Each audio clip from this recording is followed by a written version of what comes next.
લીમખેડા તાલુકાની આંગણવાડી કાર્યકરો એક દિવસની હડતાલ પર આજે રાષ્ટ્રવ્યાપી કાર્યક્રમના ભાગરૂપે તારીખ 12 ફેબ્રુઆરીના રોજ કામથી અળગા રહેવાની સૂચના મુજબ હડતાલ all India federation of anganwadi workers and helpers તેમજ દેશના તમામ રાષ્ટ્રીય ટ્રેડ યુનિયનો દ્વારા તારીખ 12મી ફેબ્રુઆરીના રોજ લાંબા સમયની વણ ઉકેલ માંગણીઓ માટે કામથી અળગા રહેવાનો નિર્ણય કરેલ છે.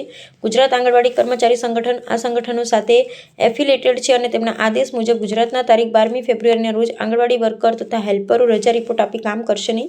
આ અંગેની જાણ રાષ્ટ્રીય યુનિયનો દ્વારા સચિવ શ્રી મહિલા બાળ વિકાસ ન્યૂ દિલ્હી, સચિવ શ્રી શ્રમ વિભાગ ન્યૂ દિલ્હી તથા રાજ્ય કક્ષાએ પણ કરવામાં આવેલ છે.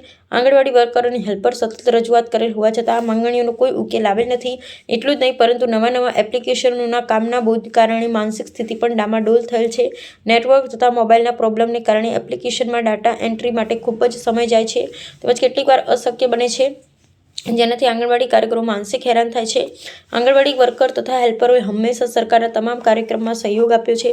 જ્યારે સંખ્યાની જરૂર હોય ત્યારે પણ મૌખિક સૂચના માન્ય રાખી આંગણવાડી કેન્દ્રો બંધ રાખી પણ સહયોગ આપ્યો છે. ત્યારે અમારા હકની માંગણી માટે આપનો સહયોગ મળશે તેવી આશા છે. રિપોર્ટર શ્રીકાંતભાઈ કે મોહનિયા, લીમખેડા.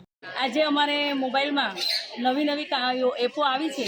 એમાં એક નવી એપ આવી છે એવીટીમાં અમારે બાળકો 20 બાળકો બેઠા હોય તો અમારે કાઉન્ટ કેટલા 10 બાળકો કે 5 બાળકો થાય તો સરકાર એમ કહે છે કે એક બાજુ કુપોષિત ઘટાડો અને એક બાજુ કે અમે તમને માથા ગણીને બિલો આપીશું. તો આ કુપોષિત કેવી રીતે ઘટવાનું છે? તમે માથા ગણીને બિલો આપવાના છે તો અમે કઈ રીતે અમે બાળકોને કુપોષણમાંથી મુક્ત કરાવીશું?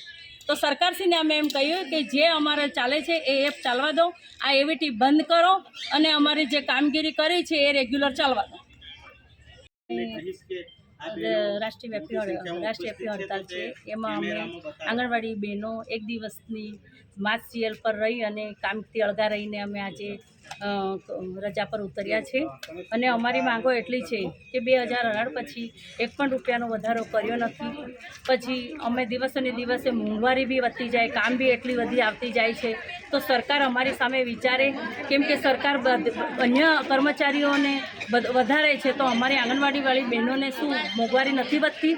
તો અમે સરકારશ્રીને એમ કહીએ કે 10,000માં અમે બહેનો આટલું બધું કરતા હોય અને તમારા પ્રોગ્રામ અમે સફળ બનાવતા હોય તો અમારું સામે બી સરકાર દેખે અને આ 16 તારીખનું બજેટ છે એ બજેટમાં અમને સમાવેશ કરે. દેશમાં જે અમારા શાકભાજી છે, મસાલા બિલ છે એ બધા દરોમાં સરકાર હજી સુધી વધારો કરતા નથી અને મોંઘવારી આસમાને પહોંચી છે.